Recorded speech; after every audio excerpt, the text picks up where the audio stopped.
Ендеше сіздердің алдарыңызда өнерін көрсетуге дайын болып келіп тұрған жас ақындардың бәріне сәттілік тілейміз. Кешегі айтыстың тақырыбы жасанды интеллект дәуіріндегі жасампаз жастар болса, айтыстың екінші айналымының тақырыбы еңбек адамы, елдің тірегі. Ақындар бақтарыңыз бен баптарыңыз қатар шапсын. Ендеше айтыстың алғашқы жұбы алдарыңызда қалсын. Кенжеш Еламан Нышанбекұлы, Қызылорда облысы. Және де Мақсұтқанова Айғаным Дидарқызы, Астана қаласы.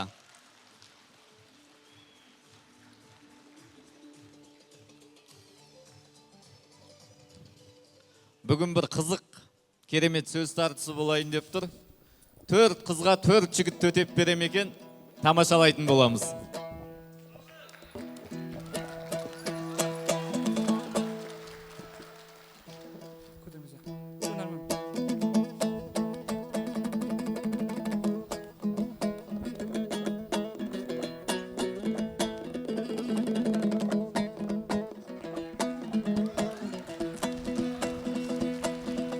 Жағдайды қиындатпай, айқай-ақыл мүшкілдетпей, өміріміз жылқының үстінде өтпей, сал серідей жайғастым сақынаңа,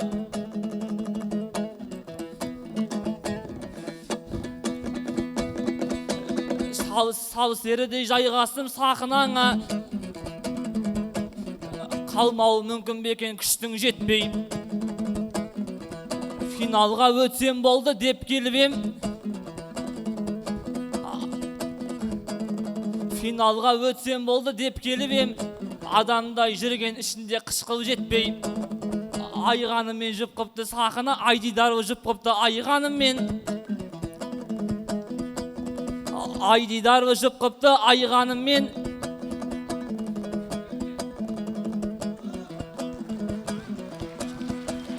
жүректе тұрғандай бір ұшқын жетпей, бақтан бас айналып кеткенін ай, жүректен ой, жалын жүректен ой, ажардан ұшқын жетпей, проходнойдан өтемін деп келгенде, грантқа түсіп кеткен студенттей айқай-ақыл.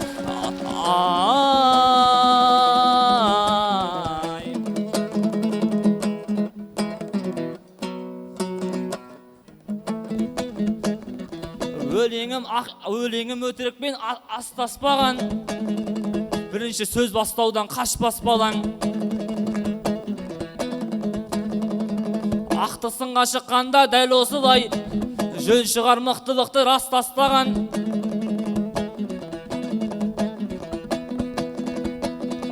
Енудің қасиетті мекені ме, енудай қасиетті мекені ме,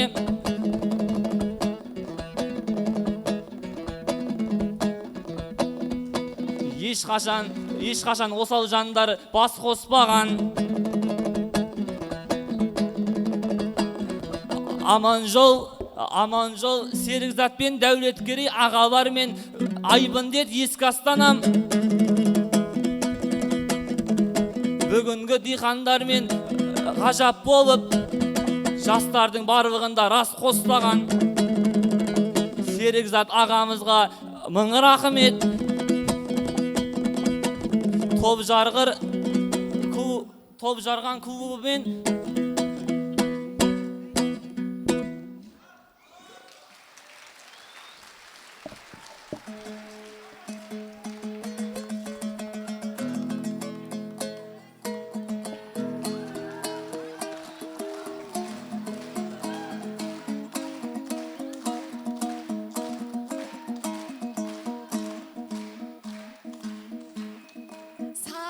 жалғастырып ізінденді.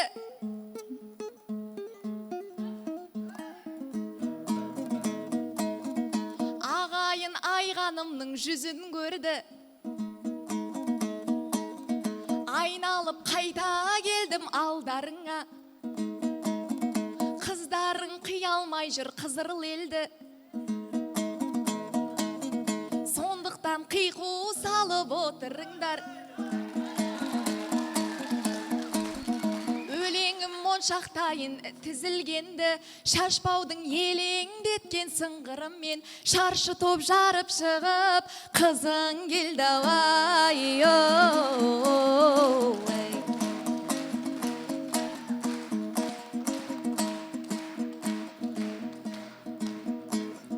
Ел аман батырмысың, ақылдысың?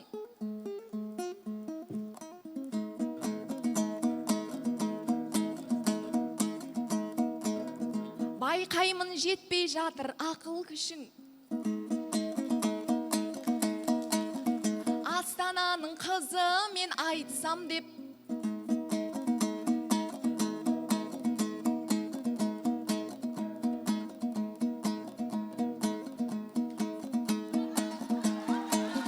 Байқаймын жетпей жатыр ақыл күшің. Менің сұлулығыма таңғалып ай, тіліңді байлап қалып жатырмысың ай ой.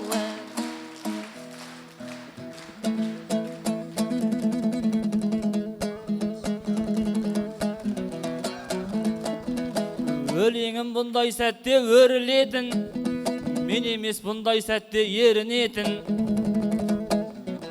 Ағайын айып етпе қара басым, бірақ та жерім емес шегінетін. Айғанымен айтсу оңай емес, бірақ та нөсер жырым төгілетін. Айғанымдай қыздарың аман болсын, аузын ашса жүрегі көрінетін. Ендеше аламанға сайванайын, мен қалай бұл айтысқа жай қарайын. Айғанымдай қыздарды туып берген, тауып берген Астана өздеріңнен айналайын айқаяқым.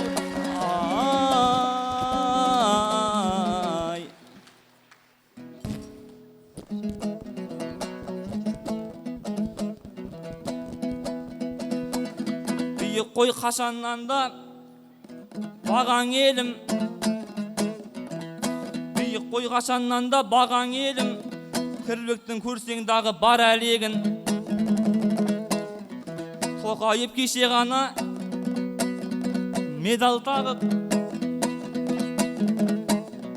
еңбектің анықтады адал верін.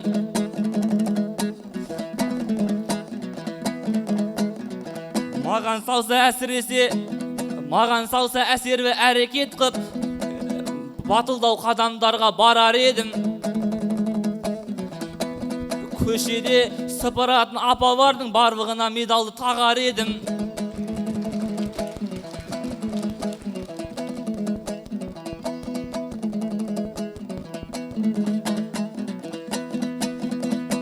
Қолдарынан сыпырғысын тастамастан қиындықтың әсерін табар едім.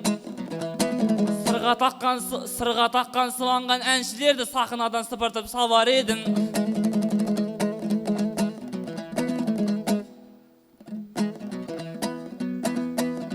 Бұл деген ендеше өлеңімді ерсетпейін, суға теріс қылып көрсетпейін. Өзіңе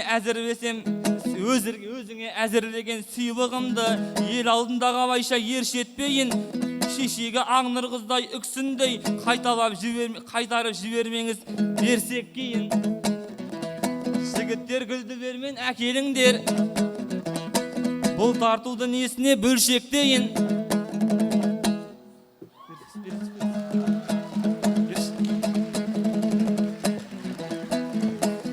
Бұл дегенің сыйлықтың бастамасы, мен қалай болашаққа жол шекпейін.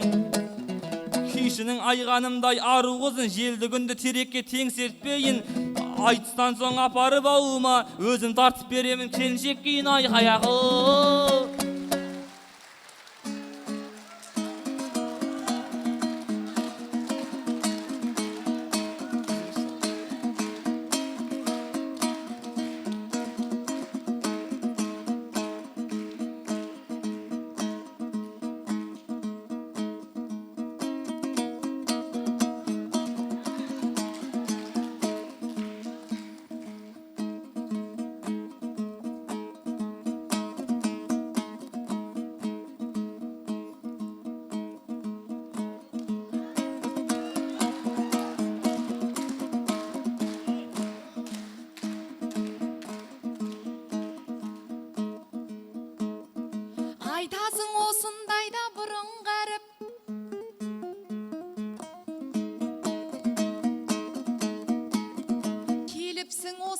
айда жырыңдалып, арнайы айғанымға беремін деп жоспарлап гүл алыпсың бүгін барып. Қуарып солып қалып жүрмесінші, қуанта салайыншы гүліңді алып, ай, ай.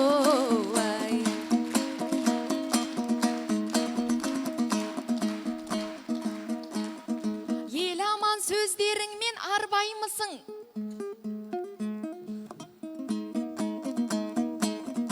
Осылай топқа түсіп жармаймысың? Сөзіңнен жаңылысып қалып жатсың. Осылай сөздеріңді арнаймысың? Астананың додасына келген кезде болмаса сөзің жаттап алмаймысың, ай, ай.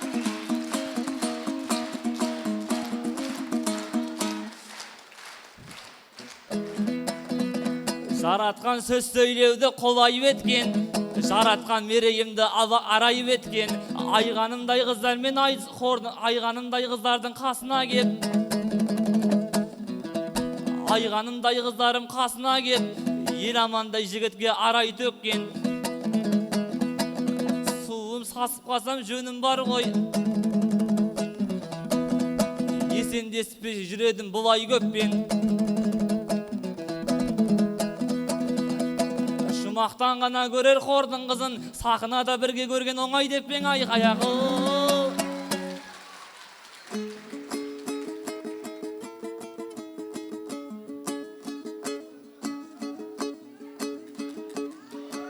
Айналайын ел аман,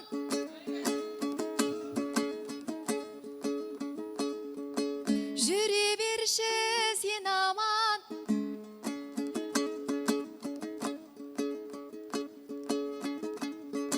Алдыңда тұр алталаш, артыңда тұр ер ағаң.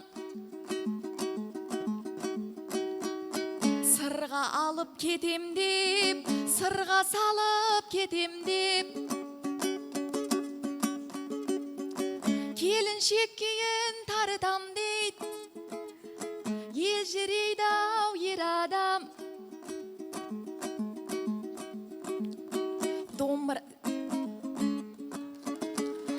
Домбыраны да сені де деймісің, деймісің, бауырым жең алам.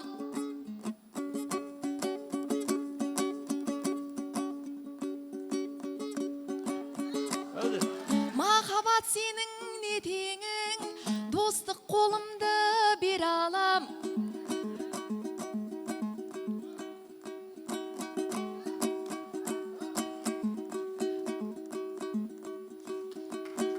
Кезегіңді алмасаң, бар еді менің шекарам. Қосылсам да қосылмай, қола домбыраны мен алам. Ел аман көңіліңді табады ғой, айғаным қанат көкке қағады ғой. Ел жұртым қолдап қол соғып тұрған кезде шабыт отын тұтатып жағады ғой. Ол жағынан несіне алаңдайсың, ел аман бір амалын табады ғой.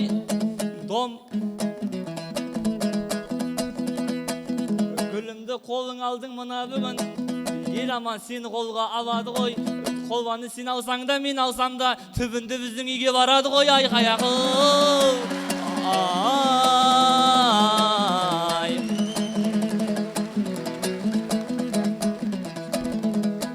Айғаным соңымыздан ерді дермін,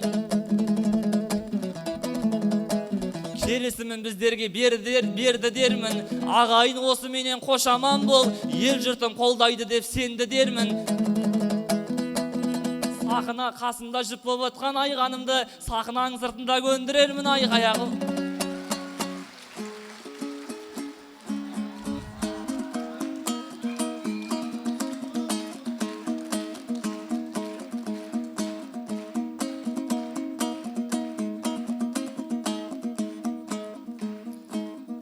Ел аман айғанымды жең алмайды. сахнада деп алдайды.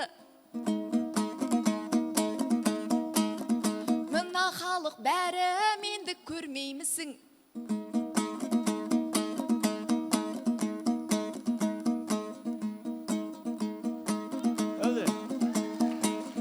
Осылай өлеңдерің жолданбайды, жолдамайды.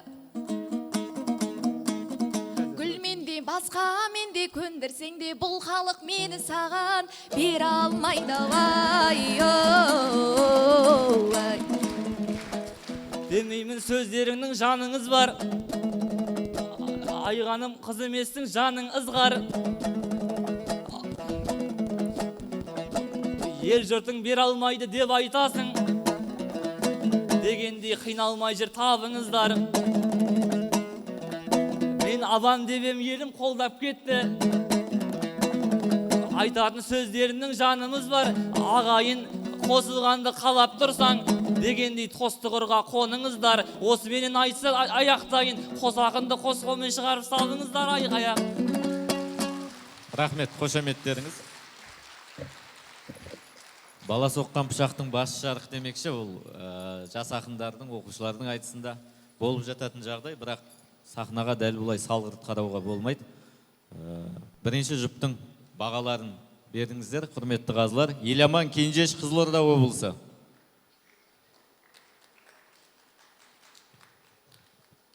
Сегіз, 9, 7, 9, 9.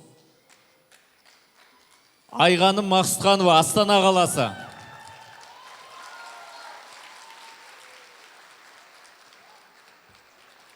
Бірдей көтеріңіздер, құрметті қазылар алқасы. 2, 9, 3, 10.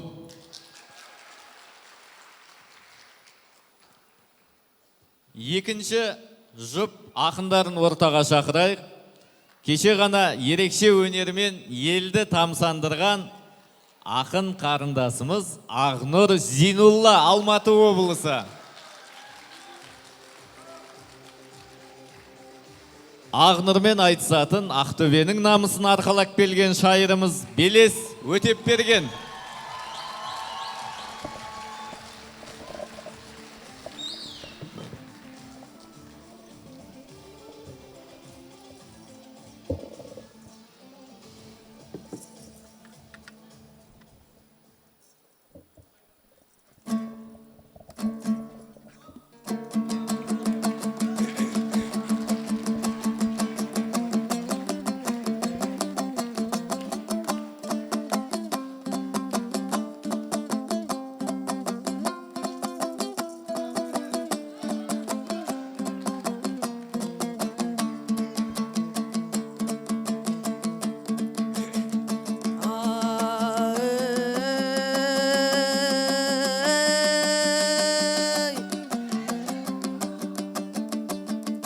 Сылдырап ағып тұрған бұлақтаймын, жарқырап жанып тұрған шуақтаймын.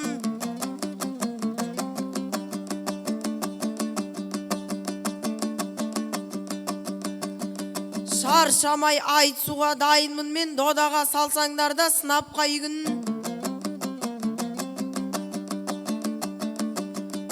Ей, Алла қалап финалға қадам бастық. Маған сенген жандарды жылатпаймын. Ел орданың төрінде тік көтеріп, Ақтөбемнің ақтуын айхо, құлатпаймын ай, құлатпаймын ай.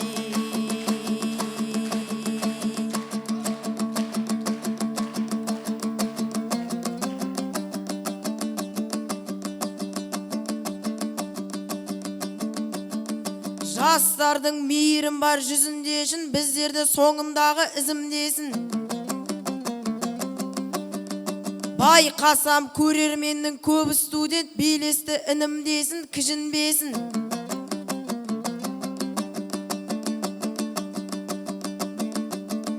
Сіздерге де бір шумақ арнай кетем, алдымызда қаздай болып тізілгесін.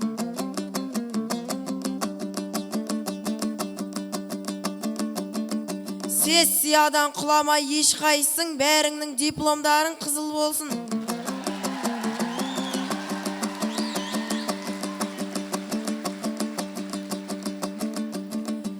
белеске қолын соққан студенттің қолынан шәкіртақы айхоу үзілмесін ай үзілмесін ай.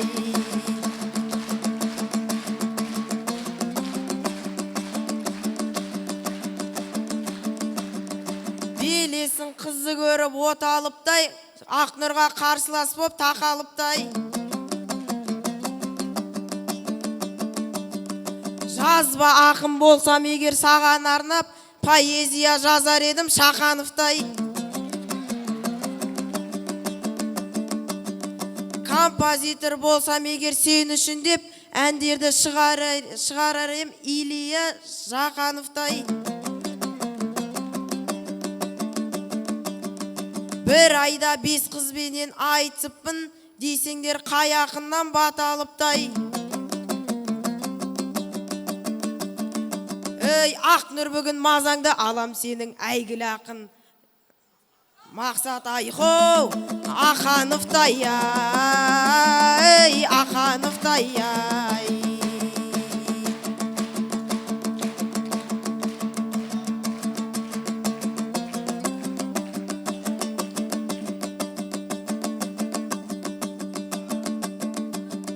Көзіне мені тіпті ілмей отыр, кейде күліп, бірақ кейде күлмей отыр. Мәз емес бұл белестің жағдайы, не істеп не қыларын білмей отыр.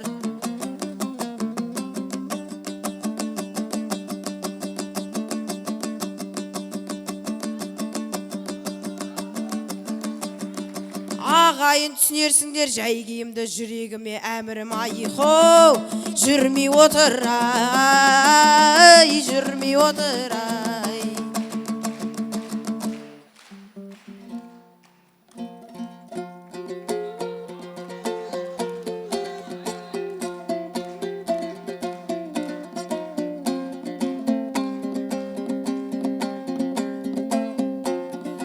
Отыр ғой екі балаң шуақтанып, мына отқан халыққа ұнап қалып, ақ туды қылатпаймын деп жүргенде қарағым, жүрмеш өзің қылап қалып ай. Алдыңда тәтті өлең өрейікші, жақсы жырды біз жырлап берейікші. Телефонға қарамай біз екеуміз шаппа-шапты айтысып берейікші ай. Халықтың айтылатын өлеңі бұл, айтыстың мына осы себебі бұл. Мақсат Ақанов сияқты жаным менің қыз бен жігіт айтысының шебері болай.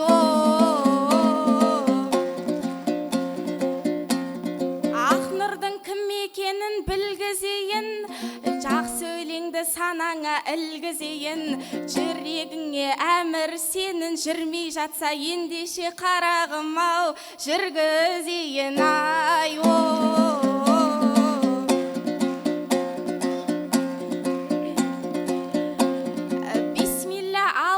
Елесті үн, қалайсын жаным дотқан министрім.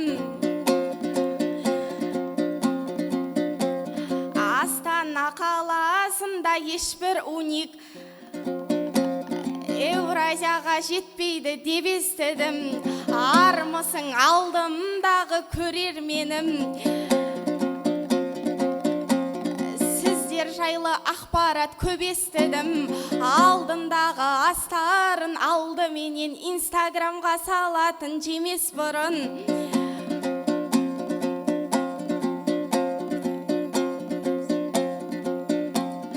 Ал енді шапалақпен дәлелдеңдер сөздерімнің өтірік еместігін ай.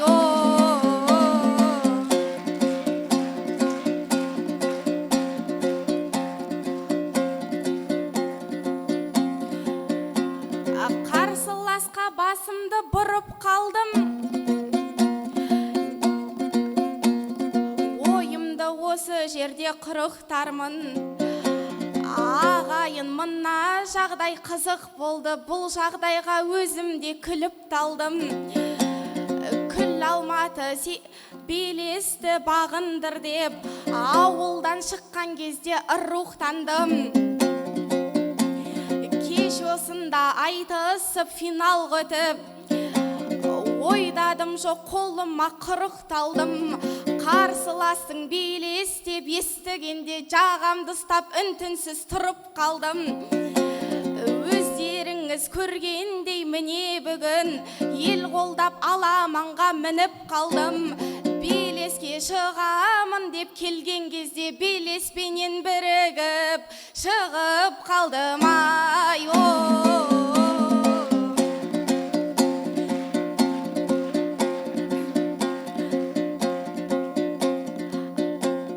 қала барма дәл осы астанамдай, бала барма белестейтін жас балаңдай. Екеуіміз қысқа-нысқа айтысайық, құпияны ешкімге ашпағандай. Белес жанау қап-қара боп қайдан келдің, қазанды басыңызға жастағандай. Шаштарыңда бұйраланып кетіпті ғой, тіліммен бұзау жалап тастағандай. Ай,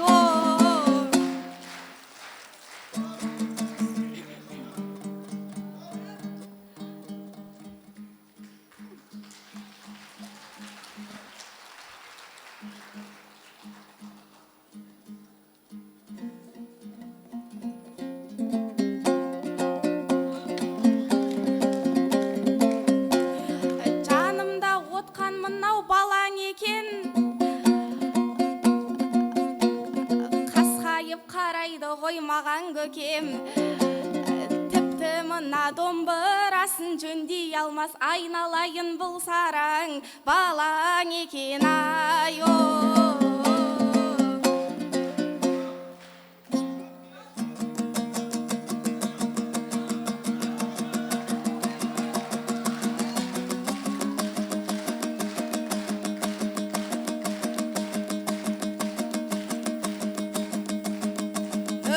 ақын балаң сахнаға жетік қалды.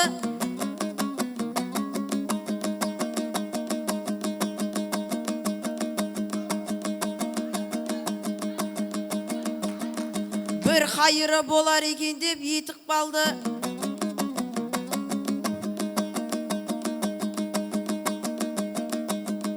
Құдай-ау сөзімді айтайын деп тұрғанда, мына домбырада айхоу кетіп қалды. Ай, кетіп қалды. Ай,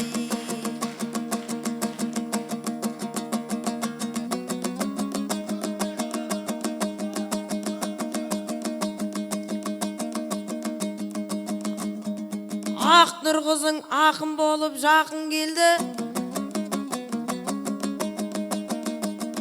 Мәре жақтан көрек атың денді.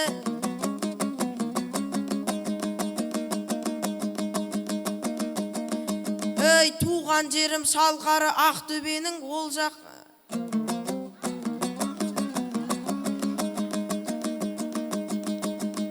Құмдаймақ екенін айтатын сәтім келді. Бұйра-бұйра құмы бар сол өлкеден, бұйра-бұйра шашы бар. Айхоу, ақын келді. Ай, ақын келді. Ай,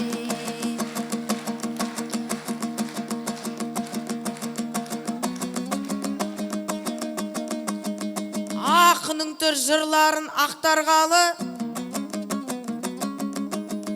тақырып еңбек адам боп тақталғалы. Мен де сонша еңбектеніп келіп тұрмын, демеңдер белес босқа аттаңдады. Ей, әрекетке берекет деген бар ғой, түседі деп жатып алмай қақтан бәрі.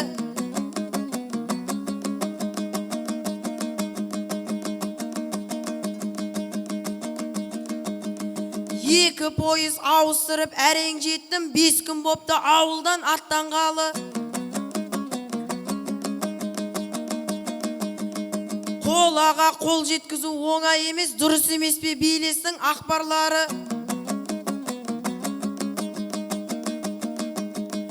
20 ақынның ішінен финалға өтіп билесің бұйырса тұр шаттанғалы.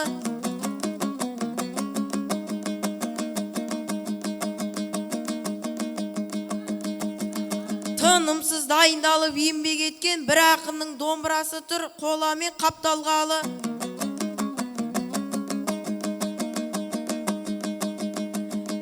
Абыроймен айтсақ ел алдында сол емес пе еңбектің айхоу ақталғаны ай, ақталғаны ай.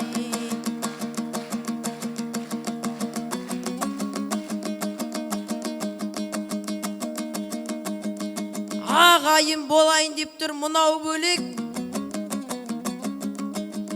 бұл жолы ақ-тұрыңда сынау бөлек. Ей, қалайда сылқын қызға ұнау керек, бопаши деп шымсыша шыдау керек.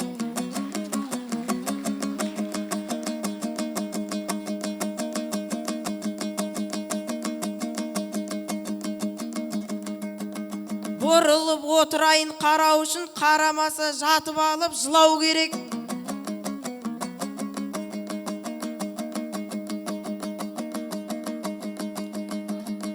Бірінші атқан жебем жамап өтті, екінші рет атқанда айхоу құлау керек ай, құлау керек ай.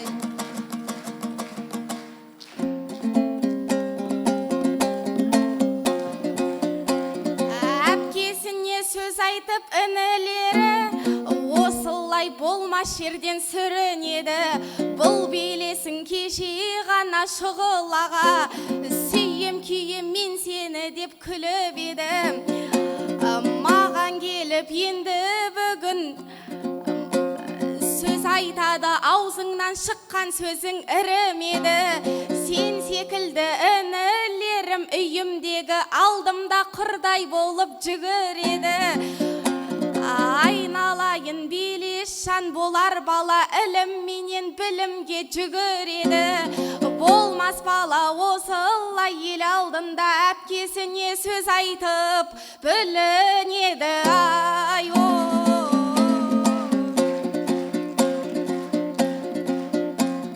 Белес-ау неге сонша толғанасың, қолданбайтын сөздерді қолданасың. Шаппа-шабың шамалау байқауымша қиналып ұйқастарды зорғаласың.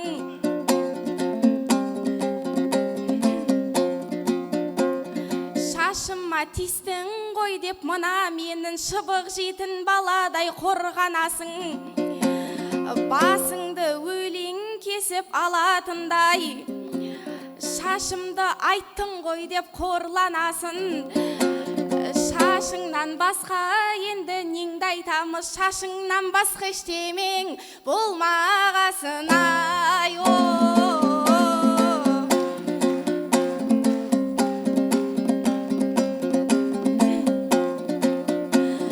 Жұп қылып мөңкебейдің жұрнағын ай,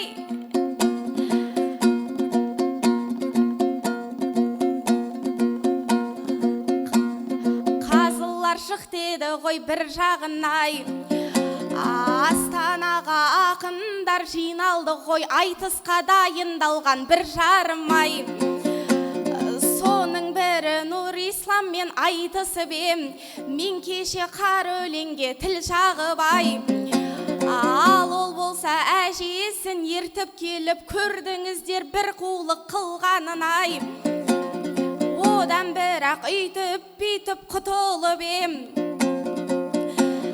Бәріңізге мәлім боп тұр бұл жағдай.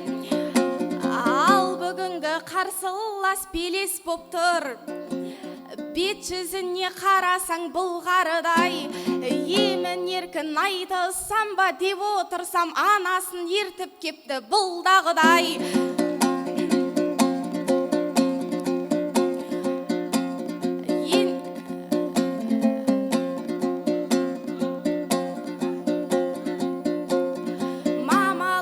Жіберем бе деп ойласам, мамасынан ұялып тұрғаным ай.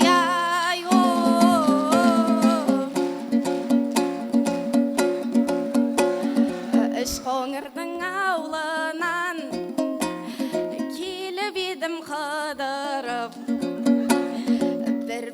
бас алдымнан. Шықты ойнап жүгіріп, шекер мекен, бал мекен, бота мекен, нар мекен. Кеше ғана жүреді, ана соның қайда екен. Осы арада жүреді, мама соның қайда екен.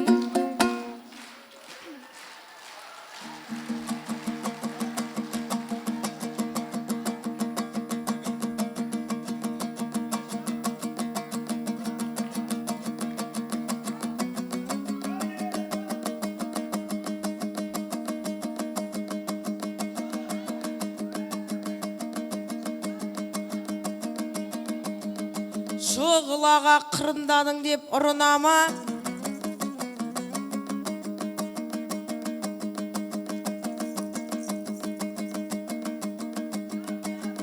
жай күйімді ақ нұрың ұғынама. Бұл менің гитлерский планым ғой, оғанда көңіліңіз бұрылама. Ақ нұрды қызғандыру үшін кеше әдейі қырындадым айхоу. Шұғылаға, ей шұғылаға уай.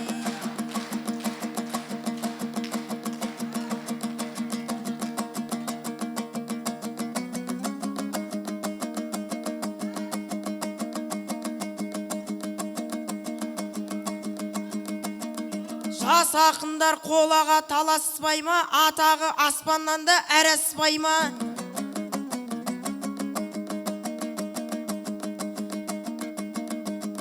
Ал менің арманым бөлек боптыр, армандау адамдарда толастай ма?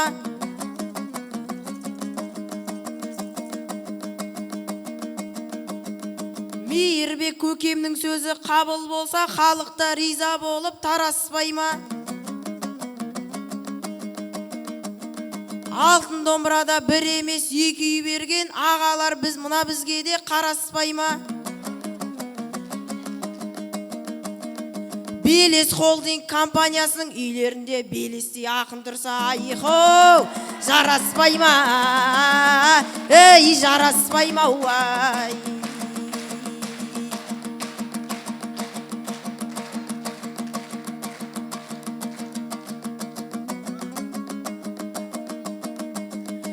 Ашымайды екен ғой маған жаның,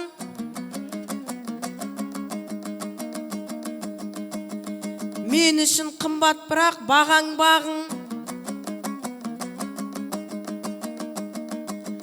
Айтысты осы менен тамандайық,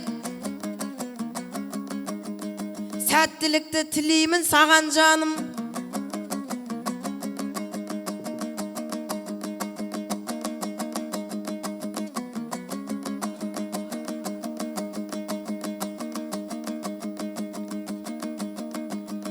Қандай бақыт облыстан іріктеліп, Астанада енудан төр алғаным.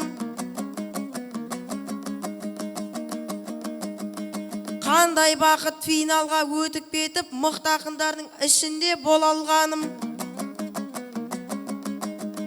Қандай бақыт Ринат Еркебұлан, Өміш Үйрош ағалардан он алғаным.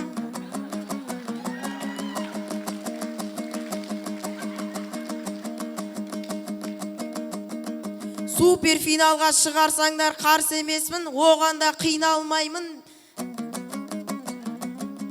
Ағанда ағайын қиналмаймын, оғандадым.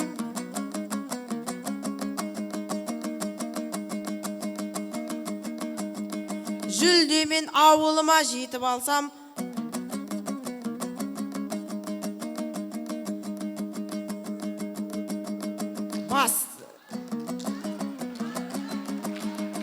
әзірше басы боп тұр айхоу, сол арманым ма, ей сол арманым ай.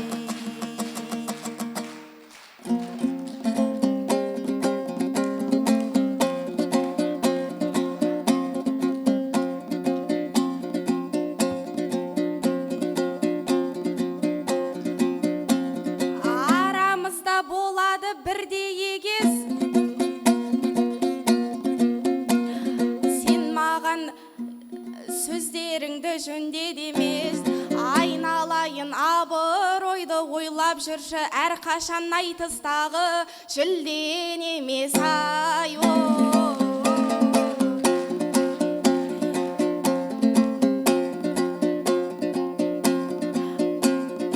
Қабақпенен қарасан да бері маған белешан демедім ғой сені жаман Анамды жырға қосты деп ойлама жасалды деп Ақнұрда кері қадам Айтысқа баптап жүрген мына сені анашың емес екен тегін адам Әр айтысқа бірге келіп тілекшің боп додаға қосылсын деп сері балаң домбыраңды көтеріп киіміңді Отыр ғой күә болып елім оған Мына мені тыңдасаң айналайын нағыз еңбек адамы сенің анаң ай Жөн болар алтын сөзге теңесек те өтеуін өлеңменен төлесек те Қазақ айтқан еңбектің наны тәтті біздер оны жесек те жемесек те жас достар жалқаулықты доғарайық еңбек қор боп ілінбей көп өсекке бұл қоғам бәрімізге ортақ қоғам ел ортақ елемесек елесек те бұл өмір өтпестей боп көрінгенмен ертең ақ айналамыз ересекке сондықтан да тоқтамай іс қылайық іс болса қаламыз біз неге шетте бәріңізді еңбекке шақырамын адам деп қосқаннан соң елесепке ерінбей осы бастан еңбек қылсақ шалқайып отырамыз келешекте ай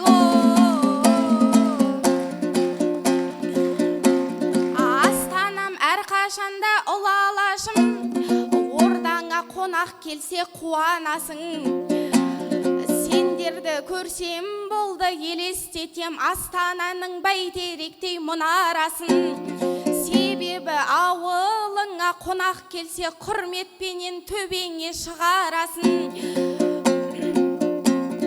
Бәйтеректі әдейі сап қойғасың биіктік әсте саған ұнағасын Ал енді қоштасайын тілекпенен тұғырыңды ешкімде сынамасын Қыраны күн астында қанат жайған көк байрағың мәңгілік құламасын ай Ой, рахмет, тамаша. Екі ақынға қошеметтеріңіз болсын. Басқа ақындар қола домбыраға таласа берсін, маған Белестен бір үй болса жетеді деп келіп отырған Белес Өтепбергеннің бағасы. Ақтөбе облысы. 4-9-1-10. Және Белестің анасы арқылы бүкіл еңбек адамның мәртебесін көтеріп отырған Ақнұр Зейнолла Алматы облысы. Бірыңғай 10.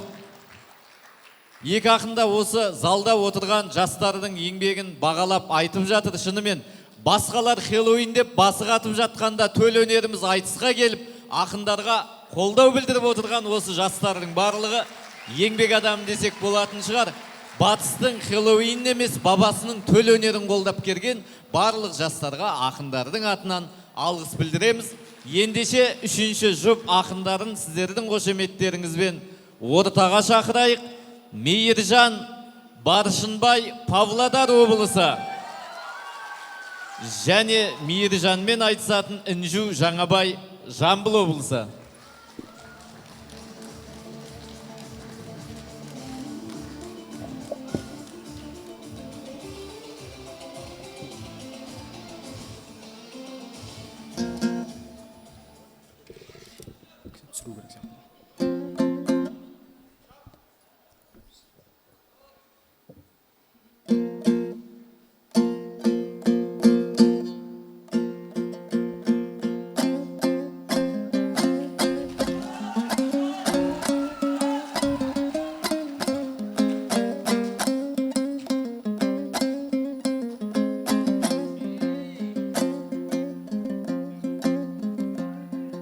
астанам кең жайылған ордамысың, керегелі қазақтың зор бағысың. Менің ақын ғұмырым жетемеген, ұлтымның төл тарихын толғау үшін қоланы алып кел деп топқа қосты. Кереку қолдап беріп қолдағысын. Ал ендеше ағайын қарсы алыңдар, Ертіс Баян елінің жолбарысын. Елорданың төріне келіп тұрмын, өз ордамның намысын қорғау үшін айейбе.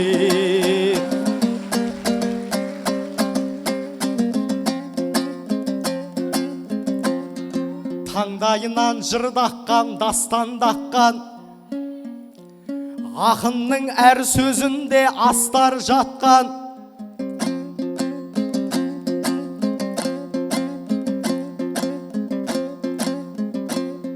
Мен кеше айғаныммен айтысып ем, ықылас қолдау көріп жастар жақтан. Қабыл ал, алдарыңа қайта келдім, қазылардан бағалып бас бармақтан. Ал ендеше інжужан біз екеуміз, сүрінбейік маңызды баспалдақтан.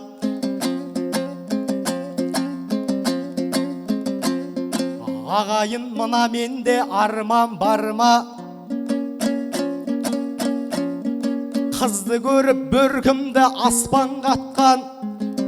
Жаңа айдың жұлдызын бүгін туған, жаңа байдың қызы мен бастап жатқан. Айей бе.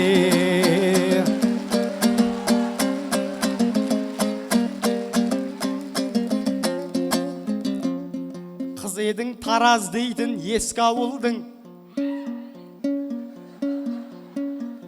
үмітін ақтап жүрген көш қауымның.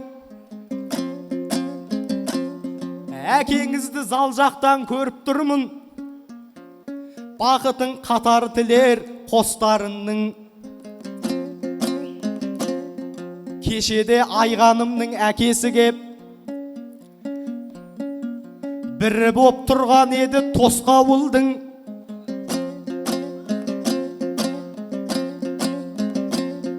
Ал бүгін сенің әкең залға келіп, үзді үмітін додаға қосқан ұлдың. Қырындайым деген ниет жолда қалды.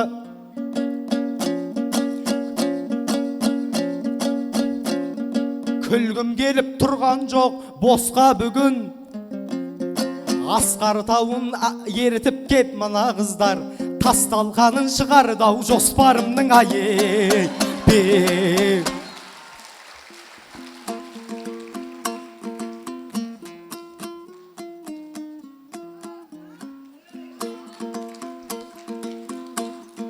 Теңізде жүзген жандай, еркін кенетай,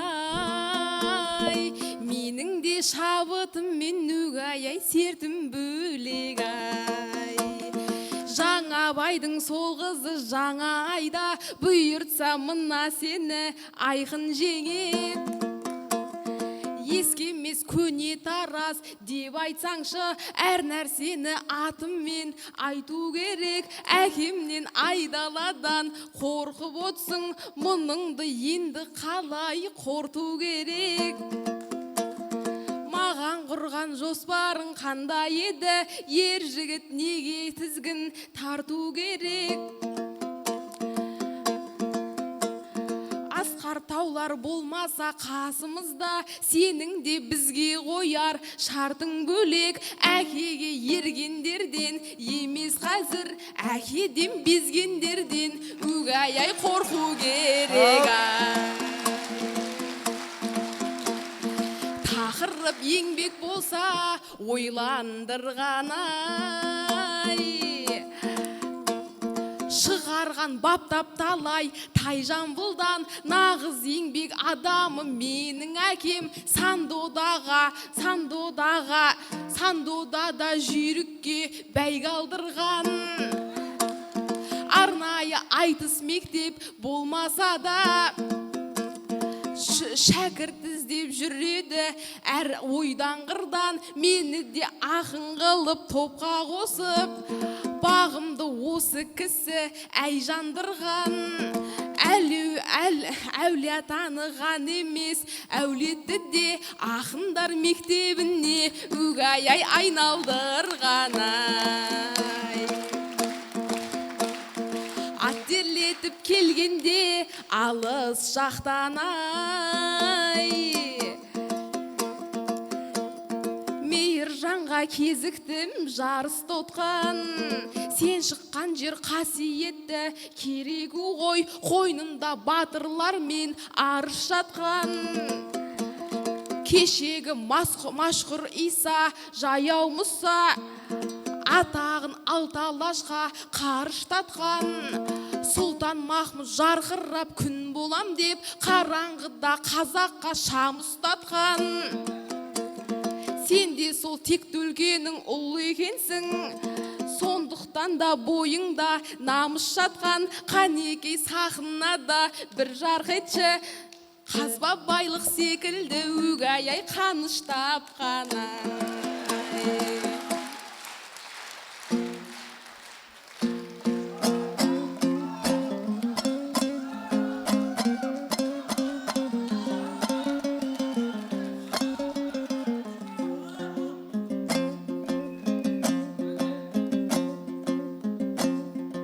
Дейсің бе мына бізге қаныштайсың, өзің де ұл бикеден қалыспайсың.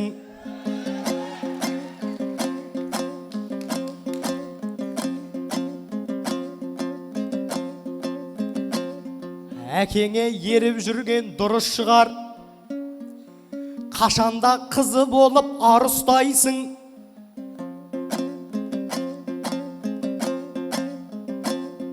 Еркелеген қызы боп тұрғанымен тағдырыңды басқаға табыстайсың.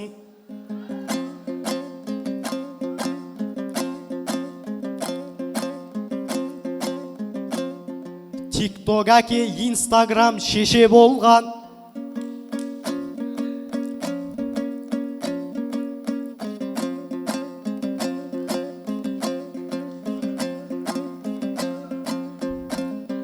Менің айтып заманның тұспалдайсың.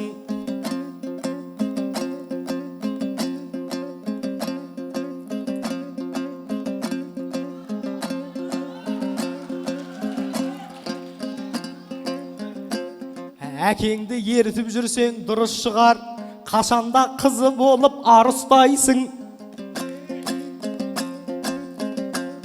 Кешегі бабалардың ізін жалғап, қашанда алғозасын қарыштайсың. Телефонға қаншалық жақындасаң, ата-анаңнан соншалық алыстайсың. Ай-ей-ей-ей.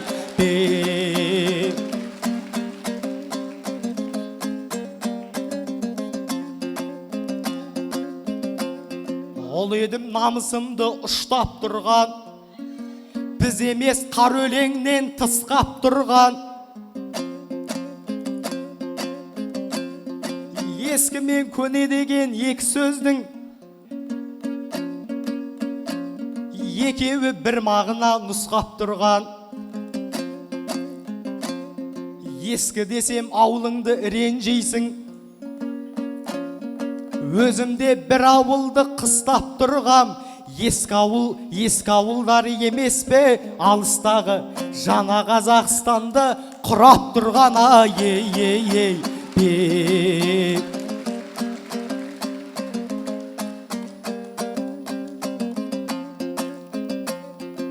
Таулар көшкен жерінде тас қалады, арман өшкен жанардан жастамады. Қыбырлап жерде жүрген құмырсқаның тағдырын көктен Құдай басқарады. бізде де бізге ғашық болуға қақы бар ғой, менің де ғашық болар қақым бар ғой. Жердегінің емес қой патша бәрі, жанымды отқан інжудей мынау ару, көзіме елестетті Астананы. Еркелесе майысып хан шатырдай, есілдің мөлдір суы қос жанары. Бәйтеректей қадірің биік маған, аспан менен таласқан асқаралы. Сондықтан көп қырсықпай көне қойсаң, естілер жар менен жастар әні. Алтын тойға жететін махаббаттар мектептегі партадан басталады. Ай-ей-ей-ей.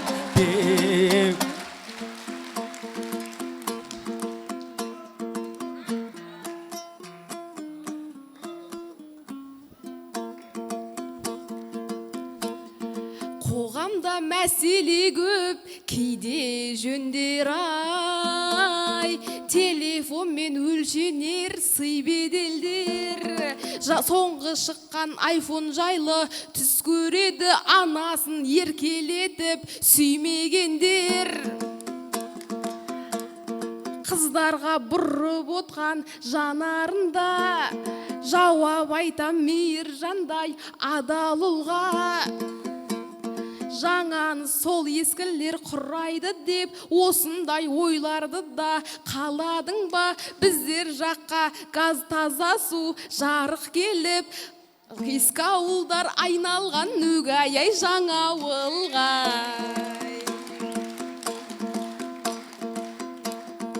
Әңгіменің көрсетіп орайында отырғанда енудің сарайында. Негізі Жамбыл жақта барлығы бар, тізбек деп айтпасақ та, ағайынға алтын гүл күміс гүлдер айтысқанда жігіттердің шыдатпаған талайында. Жамбыл жақтан үнжу боп мен кеп тұрмын, солардай мықты болу бар ойымда. Алтын гүл күміс гүлдің ауылына қола апарып қола гүлуге ай болайын ба.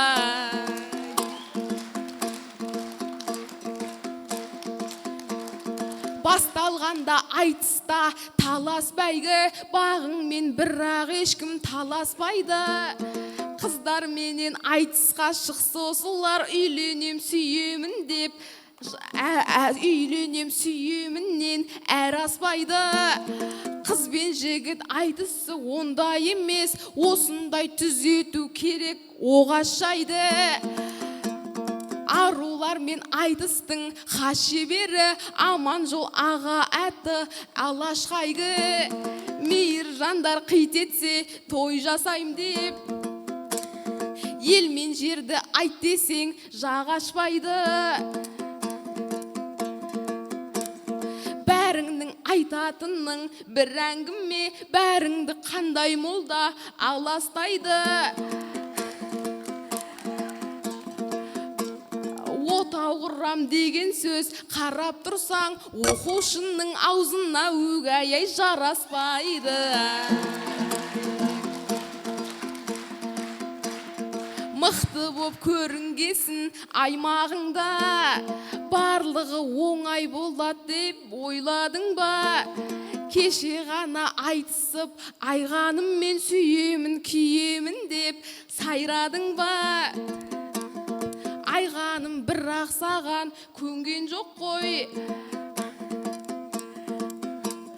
Айғаным бірақ саған көн алмады, барсаң да талайына айланыңда. Бүгін енді үнжуге сол сөзді айтып, өзіңше алтын тойды тойладың ба? Үнжу деген бағалы асыл тас қой, жасырынған теңіздің қойнауында. Тереңдегі үнжуге қолың жетпес, қасыңдағы қол жетпей өгай айғанымға.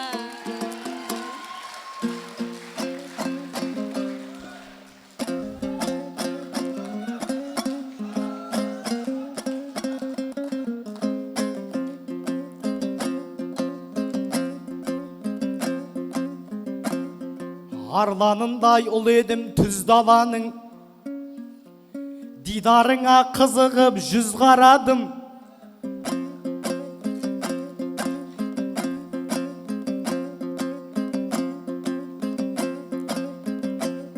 Қазақтың әрбір қызы қымбат маған, жолын жалғап келетін ізгананың, қазақтың даласының қызы түгіл, қызғалдағын жұлса да қызғанамын ей.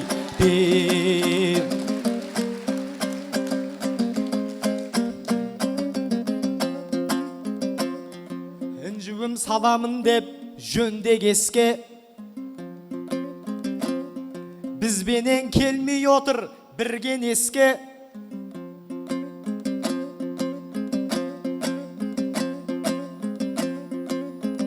Аузыма жараспайтын сөз айтат дейді, біз екеуміз жарассақ бол демес пе? Ол едім жырмен атқан құбатаңым, қалайша қызды бүгін жылатамын. Теңіздің тереңіңе қол создың дейді, дедің бе жүрегіңе жүк артамын. Мен өзім қаныштардың ұрпақ едім, тереңде жатқандарды ұнатамын ей.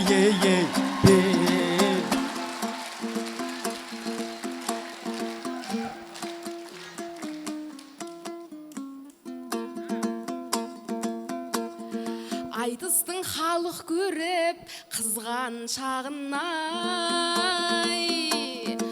көрермен бұрып отыр бізге аңсарын. Тілегің қабыл болсын, әр қазақ қыз көрмесін өмірінің ызғар шағын.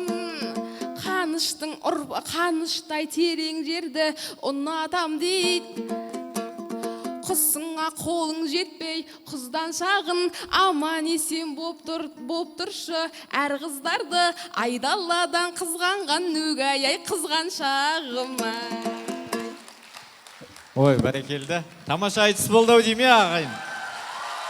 Қошеметтеріңіз болсын. Қыздары бұлай тұрсын, қазағымның қызғалдағын жұлса да қызғанамын деп түйеден түскендей тамаша сөз айтқан Мейіржан Баршынбай, Павлодар облысы. Бағасын берсеңіздер. Бірыңғай 10. Әкеме рахмет демейсің бе, талай-талай жүйрікке бәйге алдырған, әулиета ғана емес, әулетті де ақындар мектебіне айналдырған деп уәж айтқан Інжу Жаңабай қарындасымыздың бағасы. Жамбыл облысы. Бірыңғай 10.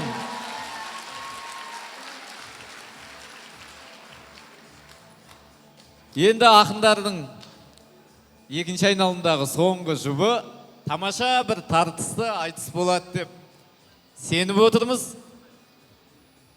Қостанай облысының намысын арқалап келген Нұрислам Рағатұлдарыңыз.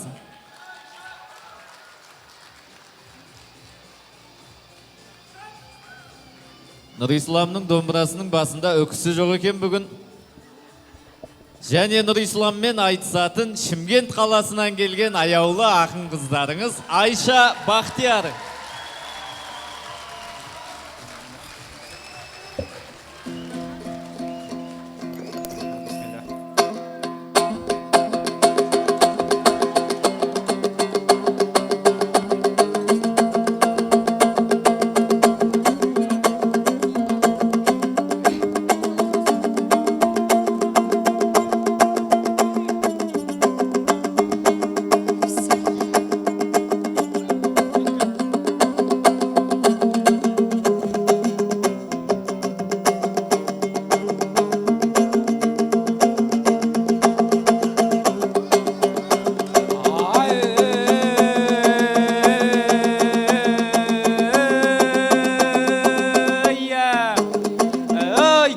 жанның көзінің жауын алған, аманба астанадай алып ордам. Алдыңа ақындардың көші келді, үмітін үкілеген аулаудан. Белгілі қола домбыра алсам деген бәрінің ойларында алып арман. Ішінде де байқап тұрсам осалы жоқ, біреуінің айтыста бағы жанған, біреуі бәйге бермей шауып алған. Ауылымнан ұзамай алмен болсам, бүгінге дейін күттім бәрін алдан. Ендеше аянатын ештеңем жоқ, қолдаса қазақ деген қалың орман. Сыныңнан шын жүйріктер өтер болса, бүгінгі ақындарды танығаннан, ей, ішінен бір қазынаң мен болайын, соқырдай сипап жүріп тауып алған.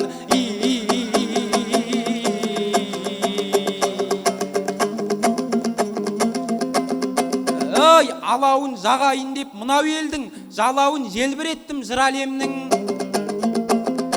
Тобыл торғай намысын қорғаймын деп атойсап алдарыңа шыға келдім. Қоныспай Әсия мен Әйбектердің соңынан еріп жүрген мұрагермін. Күні кеше Солайбек осы жақтан алтын домбыра алғанға куә болдың. Ұстаздың жеңісінен қуат алып, ерекше ашылғанай сір әдемнің.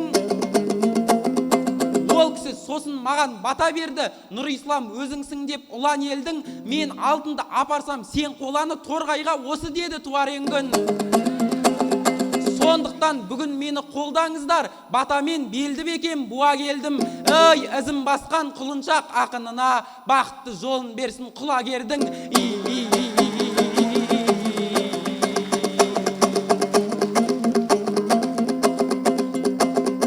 Ей, кішкентай жүрегімен ән салғандай, ей, кішкентай жүрегімен ән салғандай, Айшаны қолдаңыздар баршан қалмай. Қарындасым айналдым мен өзіңнен, өнеріңе кеше жұрт тамсанғандай. Айша деген атыңды естігенде, жүректе үйге деген аңсар бардай. Себебі біздің үйде бір Айша бар, ағам деп мені көрсе жан салғандай. Айтыстан келген кезде есік ашып, бойдағы тарататын шаршаулардай.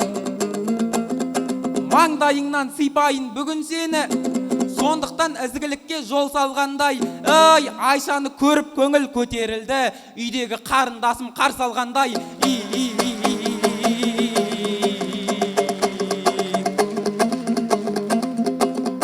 Ей, жаны нәзік, мөп-мөлдір жүзі жұмақ,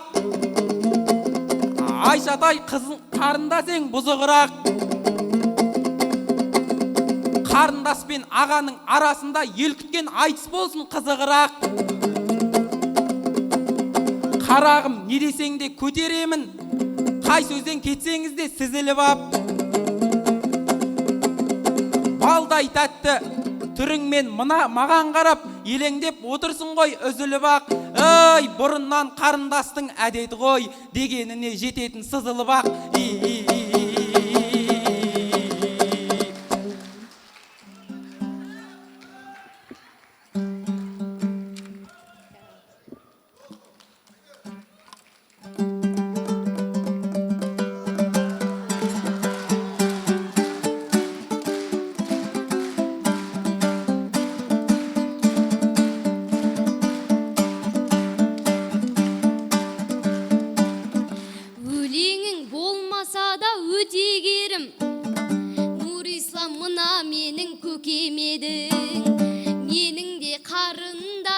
Айша ғой деп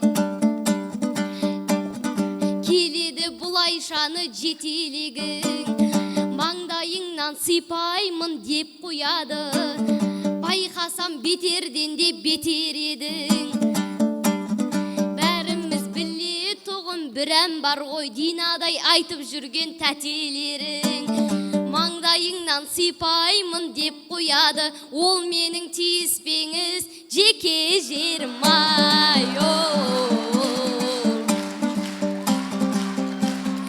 Бұл менікі жеке жер, жеке жер, жеке жер. Көрмес тама тиіспе, тоқта деймін жеке жер, тоқта деймін жеке жер.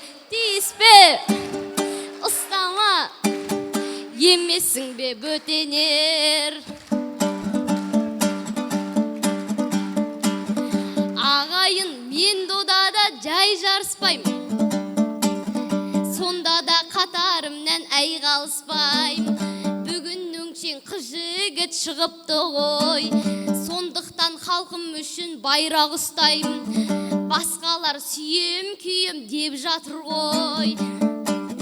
Мен бірақ ондайлармен байланыспаймын.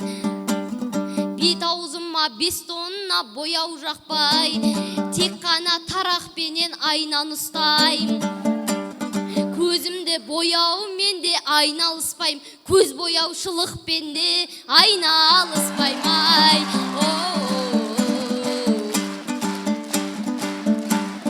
қыз едім Қаратаудай алып келдің, дәстүрін ел жұртымның дәріптермін. Бұл жақта оңтүстіктен адам көп қой, ендеше өз қызыңа шабыт бергін. Туған елді сағынып жүрсіңдер ау, мен оны көздеріңнен анық көрдім.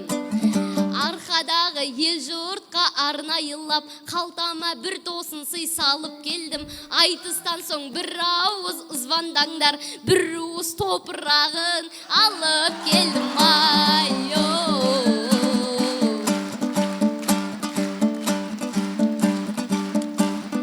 Кез келіп қола жаққа төтелейтін, әнімді айтып бердім жеке дейтін. Жарайды қарындасың боп көрейін, еркелеп аға дейтін, көке дейтін. Ақыры үйге келдім деп отсың ғой, жансыңа өз міндетін өтемейтін. Ақнұрға кеше үкі беріпсің ғой, жомарт боп көрінсін деп өте кейпің. Білезік тағыпсың ғой айғанымға, жансың ау қызды төрге жетелейтін. Ал енді маған қандай сыйлығың бар, сақталған қыз едім ғой бөпе кейпім. Байқасам тасбақа да әкемепсің.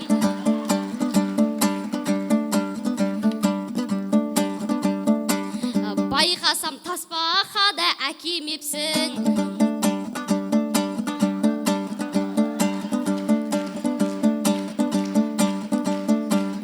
Негізі жігітен ғой жетелейтін. Осындай ағатайлар көбейген ғой, өтірік қарындасты мәпелейтін. Көшеге үйдегінің бәрін тасып, көшеден үйгештене әкемейтін.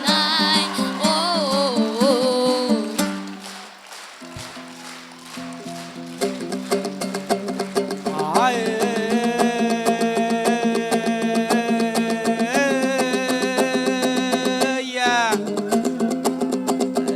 ет кесіп алғандай боп етімізден, қыратын ойың бар ғой шетімізден. Маңдайынан сипайын деп айтып ем, маңдайыңнан сипайын деп айтып ем, өзіңе ағалық ақ ниетімізбен.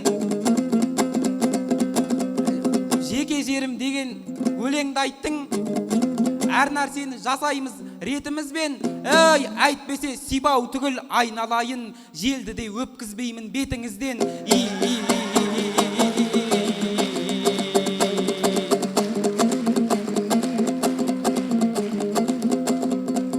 Жырменен қанғандай боп жан құмары,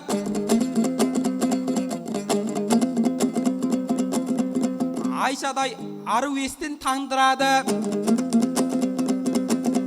Айғанымға білезік тағып едім, сен айтқан есімде ғой сол күн әлі.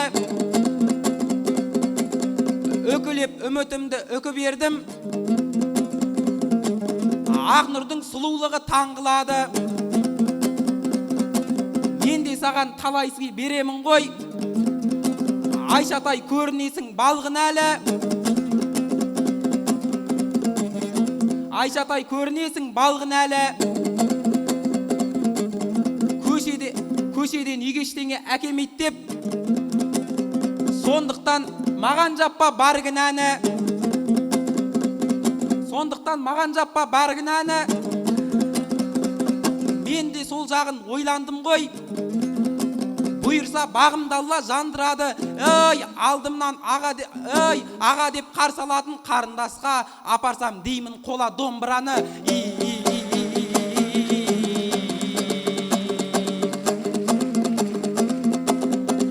ой Астана кеш болсын деп таным дейгі, айтары бар жастардың бәрін жиды.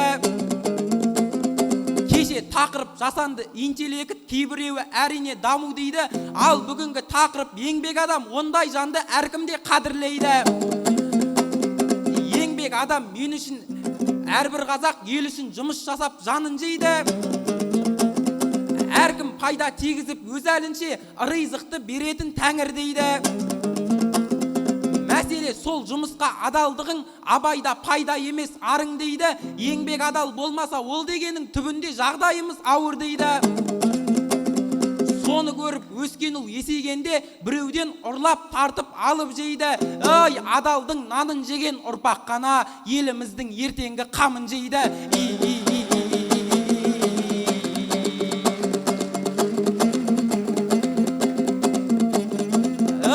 Айша деген тәп-тәпті өренім ғой, мен сені таудан биік көремін ғой.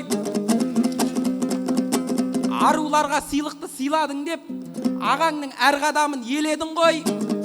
Алмаған не әкелдің деп айтасың, алмаған не әкелдің деп айтасың. Ботамау сені ұмытқан жоқ едім ғой. Ой, ботамау сені ұмытқан жоқ едім ғой. Ой, ақ нұрға үкі берсем айналайын, саған жеңге сыйлайын дегенім ғой.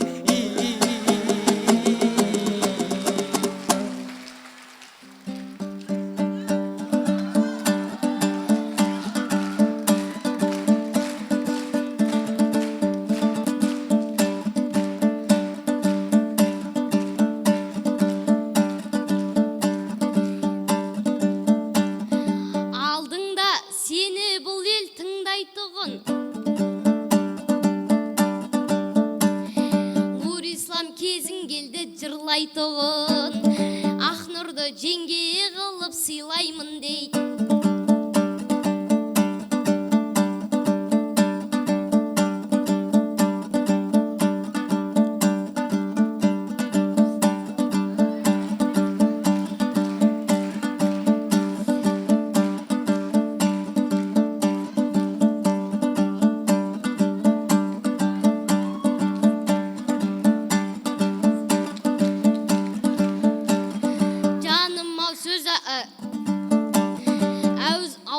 Сөз айтпашы сыймайтығын,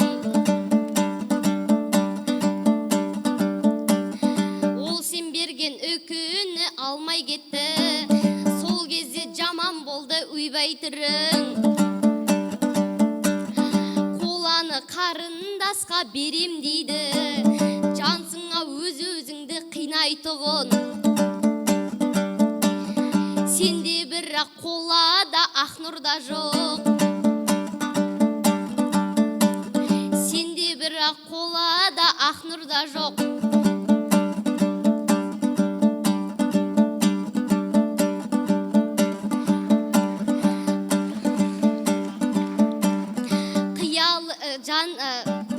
Қиялын жан екенсің тыймайтұғын.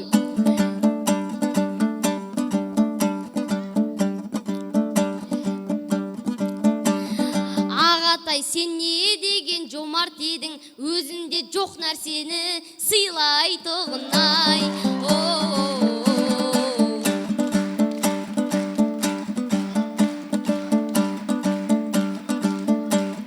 Дәл бүгін ақ нұр ару ардақталдау.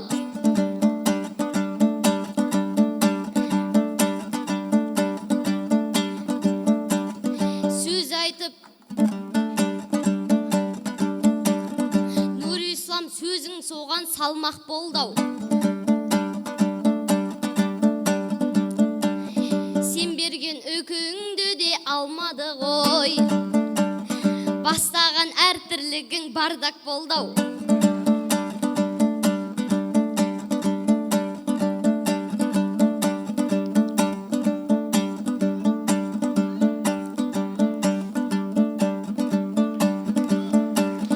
Екі ортада үкіні аяп кеттім, жүнінен айырылып, жаурап қалдау ай.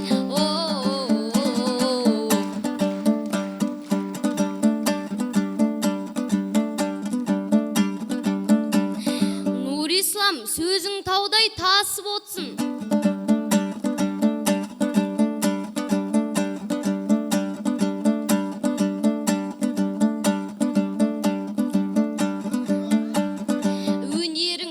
елестен асып өтсін. Самаурымның шүмегін ашып қойып,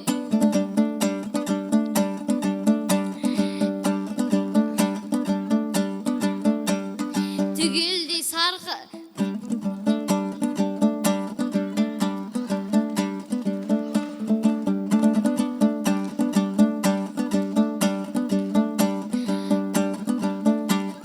ел алдында сөз айттың, ел алдында қоланы берем дедің, шуағыңды шартарапқа шашып отсың. Алтын алған Айбектің інісіне бұйырса қол алуды нәсіп етсін ай.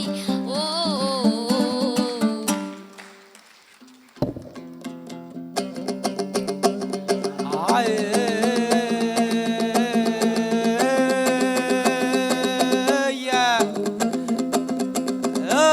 жігітем аруларды дәріптеген, ендеше жауабыңды анық берем. Өзінде жоқ нәрсені сыйлайды деп, Айшажан қылығыңа қанық бобем. Бұйырса астананы аралатып, қоржыныңа көп сыйлық салып берем. Ей, Айшатай керек десең, мен сен үшін аспандағы айды да алып берем.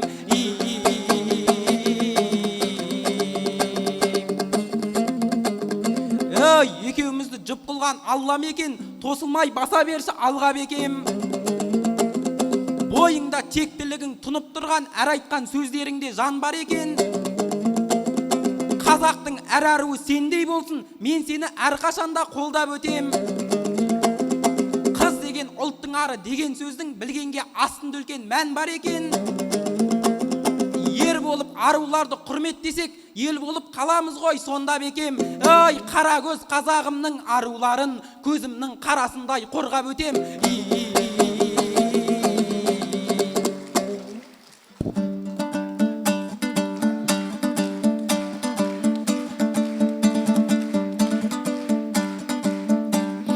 Бірінші сахнаны жарып көрсей, осында қолан алып жарық көрсей, айды маған алып беріп не қыласың, қолыңнан келетінін алып берсе ай.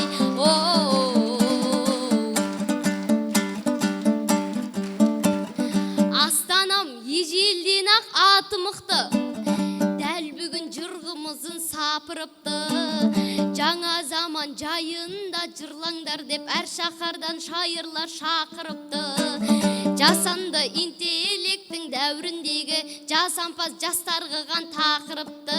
Апырай басқа аламыз басқа айтыстың тақырыбын қатырыпты ай. Назар сап отырсаңдар маған бәрің, құлақсап отырсаңдар жарандарым. Біз бейбіт мемлекеттің балалары, кез келген орындалған ағарманың. Туы жоқ, жерлері жоқ, ұлттар көп қой, қайғырып қатташиды соған жаным. Күннеге соғыс болат шектеусізден, ондағы балаларды алаңдадым. Сондықтан достарыма айтатыным, оқыда ақылды бол, аянбағын. Бақыт деген осы ғой, өз еліңде вниманиемен тамаққа той алғаның. Бақыт деген осы ғой, сахнаға айтысқа шығамын деп боянғаның. Бомбаның даусы емес бақыт деген, будильниктің даусымен оянғаның ай. Ой, рахмет. Аға мен қарындастың арасындағы тамаша сыйластығы жарасқан айтыс болды. Айтысты бастаған Қостанай облысынан келген Нұрислам Рағат балаларыңыздың бағасы.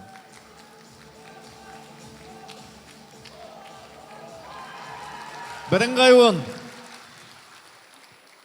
Және Айша Бақтияр, Шымкент қаласы.